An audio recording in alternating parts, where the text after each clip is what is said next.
Hello everyone, कैसे हैं आप सब लोग। आई होप आप सब लोग बहुत अच्छे होंगे। आज का ब्लॉग शुरू हो रहा है ऑफिस से लौटने के बाद। लेकिन ऑफिस से लौटने के बाद आज मैं घर नहीं पहुंची थी, सीधी मैं पहुंच गई थी जहां पर हमारा घर बन रहा है नया वाला, वहां पर। क्योंकि पापा का फ़ोन आया था तो पापा बोल रहे थे कि इधर ही आ जाना, और क्या बोलते हैं, कारीगर भी लगे हुए हैं यहाँ पर। तो बस फिर मैं उसके बाद वहीं पर पहुंच गई थी। और उसके बाद ये थोड़ा सा, ये क्या है, स्लैब है किचन वाला, तो वहाँ पर ना ये गंदगी हो रही थी। तो फिर मैंने इसको साफ़ कर दिया था। मैंने सोचा था ये जो सामान रहा करेगा वो यहाँ पर थोड़ा सा ठीक से रख जाया करेगा। तो बस इसको मैंने कचड़े को पूरा साफ़ कर दिया था। और इस पर ना एक वहीं पर ना बैनर जैसा पड़ा हुआ था, फिर मैंने उसको एक सा करके और उसको उसके ऊपर बिछा दिया था, जिससे ना जो भी सामान रहता है मेरा या फिर पापा का या फिर खाना वगैरह जो आता है पापा के लिए, तो वो सब मैंने ना ये इस पे आराम से रख जाया करेगा। आज तो मैं कुछ लेके नहीं आई थी, लेकिन ये है यहाँ पे थोड़े से मैं सामान रख दूँगी जो भी ज़रूरत पड़ेगी, क्योंकि अभी तक आज पहला दिन है काम का, अभी तक काम नहीं चल रहा था। तो इसीलिए अब धीरे धीरे करके थोड़ा सा अरेंज कर दूँगी सारी चीज़ों को। और ये देखिए मेरे घर के जस्ट सामने ये वाला पार्क है। ये जो रूम रहेगा ना, ये बेडरूम है हम लोगों का, और बेडरूम के जस्ट सामने जब स्लाइडर डोर लगेगा और उसको खोलेंगे तो सीधे पार्क मिलेगा। वहाँ से लौटने के बाद सबसे पहले मैंने रख दी थी चाय, मैं क्योंकि 7 बज गए थे लगभग लौटते लौटते। तो फिर एक तरफ रख दी थी हस्बैंड की चाय। हस्बैंड क्या है, थोड़ा सा उसमें चाय पत्ती ज़्यादा रहती है, कड़क चाय पीते हैं। और मैंने अपने लिए बनाई थी और पापा के लिए थोड़ी सी हल्की चाय पत्ती वाली। और हस्बैंड के लिए डाली थी इलायची, और मैंने अपने लिए डाली थी अदरक। तो मैं और पापा पियेंगे अदरक वाली चाय और हस्बैंड पियेंगे इलायची वाली चाय। तो ऐसे करके मैंने 2 भगोनी में जल्दी से फटाफट बना ली थी, जिससे ना हम लोग साथ में चाय पी सकें। अगर मैं ऐसा करती कि ना एक ही सोचती एक बार बना लूँ फिर दोबारा बनाऊँगी, तो फिर उसमें ये हो जाता ना, टाइम कंज्यूमिंग हो जाता, और ना हम लोग साथ में बैठ के चाय एंजॉय नहीं कर पाते। तो ऐसे करके मैंने 2 जगह अलग अलग बनाना ज़रूरी समझा और बना ली थी। और हम लोगों ने बैठ के चाय पी पहले। फिर चाय पीने के बाद थोड़ी सी प्लानिंग की कि कल क्या करना है और कैसे कैसे क्या क्या होगा। जो जो सामान वहाँ पर नहीं है वो सामान लेके आना है, तो उसकी लिस्ट तैयार की। जो खर्चा हुआ है जितना भी आज के दिन, वो सारा लिखा। जब से मकान बनना शुरू हुआ है मैंने एक चीज़ मैनेज की है, और कोशिश रहती है मेरी सारी चीज़ें इसी तरह करने की कि मैं डायरी मेंटेन करती हूँ। उस डायरी में ना मैं लिखती रहती हूँ जो भी चीज़ें रहती हैं, जो भी खर्चे होते हैं वो हमेशा लिखती हूँ। पहले तो मैं ये भी करती थी कि जो हमारे घर का राशन पानी सब्जी जो भी आती थी ना खर्च के लिए, मतलब जो भी सामान आता था ना, जो भी खर्चा होता था उसमें, तो वो सारा मैं लिखती थी। आपको कभी मिलेगी वो डायरी या फिर रजिस्टर, वो मैं बताऊंगी। लेकिन कुछ टाइम से वो रूटीन नहीं फॉलो हो पा रहा है, तो लेकिन दोबारा शुरू करूंगी जब से भी होना शुरू होगा। ये देखिए पूरा A to Z जितना भी अभी तक लगा हुआ है उसमें वो सारा कुछ लिखा हुआ है। लिखने से ही होता है, एक तो आपका बजटिंग हो जाता है, आपको पता होता है कि जो आपका पैसा है वो कहाँ खर्च हो रहा है, कितना खर्च हो रहा है और कैसे खर्च हो रहा है। बाकी क्या क्या सामान लाना है उसका भी मैं लिस्ट बना लेती हूँ इसी डायरी में कि ये सामान अभी और लाना है, तो हस्बैंड को बता देती हूँ। मतलब ये चीज़ें हो जाती हैं सिस्टमेटिक तरीके से। ये मेरे घर का मैप है, इस तरह का घर बनेगा। ये इंजीनियर से बनवाया था पूरा, तो वो पूरी फाइल उन्होंने बना के दी थी। तो इसमें थोड़ा सा मैं आपको ये चीज़ें दिखा दूँ। हालांकि ये है कि इसको पूरा डिस्क्राइब करेंगे तब हमको समझ में आएगा, लेकिन उसने इंजीनियर ने मुझे बता दिया था कि ये ऐसे ऐसे, तो मुझे समझ में आ गया था। हालांकि ये जो मैप है एकदम जैसा दिख रहा है ना आपको, ये तो समझ में आ ही जाता है जनरली अपन को कि ये बेडरूम है, ये डाइनिंग हॉल है, किचन है और ये पार्किंग है, ये तो दिख ही रहा है। बाकी जो उन्होंने जो मेजर करके दिए ना ये सारी चीज़ें, ये थोड़ा सा समझने के लिए मैंने उनसे बात की थी, और ना उन्होंने बता दिया था, सारा कुछ समझा दिया था। मैं गई भी थी वहाँ पर तो समझ के और आ गई थी। ऐसा करके ना ये पूरा प्लान बनवा लिया था जब मकान बनना शुरू हुआ था तभी। लेकिन अभी ये दोबारा इसलिए निकालना पड़ा क्योंकि ना अब दोबारा काम शुरू हुआ है, तो जाहिर सी बात है बिना मैप के कैसे काम होगा, तो इसलिए दोबारा इसको निकाल लिया, दोबारा देखा पूरा, और ना देख के बहुत सुकून मिला। आप बिलीव नहीं करेंगे, इस जो हमने प्लॉट लिया था ना तब से लेके अभी तक की अगर मैं आपको जर्नी बताऊं ना, तो बिल्कुल बहुत ही इंटरेस्टिंग है। आप लोग ये बोलेंगे कि अरे ऐसा भी होता है। तो वो सारी चीज़ें हुई हैं, वो मैं कभी फुर्सत में ब्लॉग में शूट करूँगी अपने में, या फिर जब पूरा घर बन जाएगा तब आपके साथ शेयर करूँगी, या फिर देख लेंगे जैसा भी ठीक लगेगा। उस हिसाब से कर लूँगी। ये मेरे राधा कृष्ण डायरी के ऊपर हैं, उनको प्रणाम किया मैंने अभी, और फिर मैं आ गई थी अपना ये सारा काम ख़त्म करने के बाद किचन में। हस्बैंड से अमचूर पाउडर मंगाया था और सांभर मसाला मंगाया था, पाव भाजी मसाला वगैरह, ये सब मैं स्टोर करके रख लेती हूँ कुछ मतलब 1-2 महीने के लिए, क्योंकि बच्चों का साथ है। बच्चे कभी भी बोलने लगते हैं कि हमको ये चीज़ खानी है, वो चीज़ खानी है। अमचूर पाउडर इसलिए मंगाया क्योंकि खड़ा अमचूर रखा हुआ था, बारिश का मौसम हो रहा है, इस बार साल भर के मसाले स्टोर नहीं कर पाए हैं, तो अभी ऐसे ही काम चल रहा है। और स्टोर क्यों नहीं कर पाए, ये पिछले ब्लॉग में मैंने बताया ही था आप लोगों को, ठीक है। तो बस ऐसे ही चल रही हैं चीज़ें, और अब काम शुरू हो गया है घर का, तो थोड़ा सा बिजी शेड्यूल रहेगा।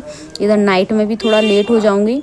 अब सोचिए मैं 7 बजे 7:30 बजे किचन में आई हूँ, ढेर लग गया है बर्तनों का। वैसे मैं ऑफिस से आके एक बार किचन में एंट्री कर जाती थी और ये पूरा काम ख़त्म कर देती थी। कौन सा वाला, बर्तन धुलना है, काउंटर टॉप एक सा करना है, तो मतलब मुझे डिनर के टाइम पे इतना हेडेक नहीं लगता था। अभी क्या है, अब मुझे डिनर भी बनाना है अभी की अभी, और ये सारी तैयारी भी करनी है। क्या, काउंटर टॉप साफ़ करना, ढेर सारे बर्तन जो सुबह से लेके अभी तक हैं। सुबह से मतलब जैसे आप ऑफिस चले गए उसके बाद से, जैसे बच्चे आए, बच्चों ने खाना खाया, उसके बाद जो खाना बना था उसको निकाला, ये सारी चीज़ें जो बर्तन निकलते हैं, बच्चों के टिफ़िन, हस्बैंड का टिफ़िन, तो बहुत हो जाते हैं। अब आप देखिएगा फटाफट से करती हूँ जल्दी जल्दी सारे काम, क्योंकि करने तो पड़ेंगे ही। आज पहला दिन था वहाँ पर काम चलने का, तो थोड़ी सी थकान सी लग रही थी मुझे, पैरों में हल्का हल्का दर्द हो रहा था, तो ये लग रहा था कि बस जल्दी से काम ख़त्म करके फिर उसके बाद मैं आराम करूँगी।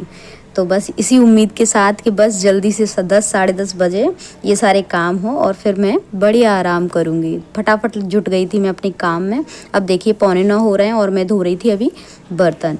तो बर्तन धुलेंगे सारे, स्लैब साफ़ होगा, फिर आटा लगेगा। सब्जी नहीं बनानी थी, सब्जी सुबह की रखी हुई थी, हालांकि थी सूखी सब्जी। हस्बैंड सूखी सब्जी से नहीं खाते हैं रोटी, वो ना पतली सब्जी से ही खाते हैं। सूखी सब्जी से इवन मेरे से भी रोटी नहीं खिलती है ठीक से।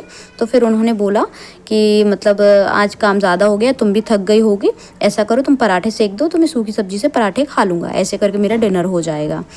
तो मैंने कहा चलो ये अच्छी बात है, फिर तो सब्ज़ी नहीं बनानी पड़ेगी, तो थोड़ा एक काम ये हल्का हो जाएगा।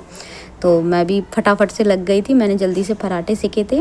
देखिए क्या होता है कि जब ना हस्बैंड कोऑपरेट करें और ना आपकी गृहस्थी में ऐसी कोई दिक्कत नहीं आए और ना सारी चीज़ें मैनेज हो रही हों, तो फिर तो देखिए आपका किसी भी चीज़ को लेकर मतलब अननेसेसरी प्रॉब्लम क्रिएट करना, ये तो कहीं से कहीं तक बिल्कुल भी सही नहीं है। अगर सब चीज़ें ठीक चल रही हैं तो देखिए थोड़ा बहुत तो एडजस्ट हर चीज़ में करना पड़ता है। आज अगर आप ये सोचें कि मेरे पास इतना काम है, मैं ये नहीं करूँगी, मैं वो नहीं करूँगी, मैं ऐसा नहीं कर पाऊँगी, मैं वैसा नहीं कर पाऊँगी, तो आपने अगर ये सोच लिया कि आप नहीं कर पाएंगी तो आप नहीं कर पाएंगी।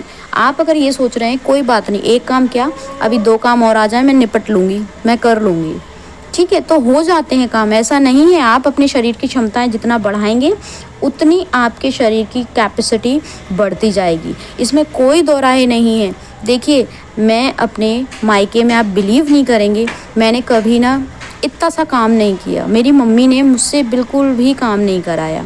लेकिन अब आप देख रहे हैं ना, ससुराल में सारी चीज़ें मैनेज कर ली, सारे काम हो रहे हैं। और ना जब मैं मतलब खाना बना रही थी किचन में, बर्तन धो रही थी, तब तक मैंने बच्चों को पढ़ने बिठा दिया था, क्योंकि आज इन्होंने भी पढ़ाई नहीं की थी। इन्होंने सोचा कि बढ़िया माँ बिज़ी हो गई, अब थोड़ी सी हम मस्ती मार लेते हैं। तो मैं भी कहाँ मानने वाली थी, मैंने कहा नहीं, पहले नहीं की, अब बैठिए, जब तक खाना रेडी हो रहा है जब तक आप अपना होमवर्क करिए और अपनी पढ़ाई करिए। तो बस बिठा दिया मैंने। ये देखिए कितनी जल्दी जल्दी पढ़ाई हो रही है इनकी, देखिए देखिए कितनी जल्दी जल्दी पेज पलटे जा रहे हैं।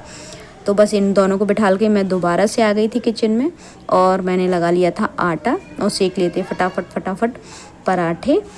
मुझे जहाँ तक लगता है महिलाओं को, चाहे वो हाउसवाइफ हो, होम मेकर हो या फिर वर्किंग वूमेन हो, थोड़े से कुछ बाहर के कामों की जिम्मेदारी अपने हाथों में ज़रूर रखनी चाहिए।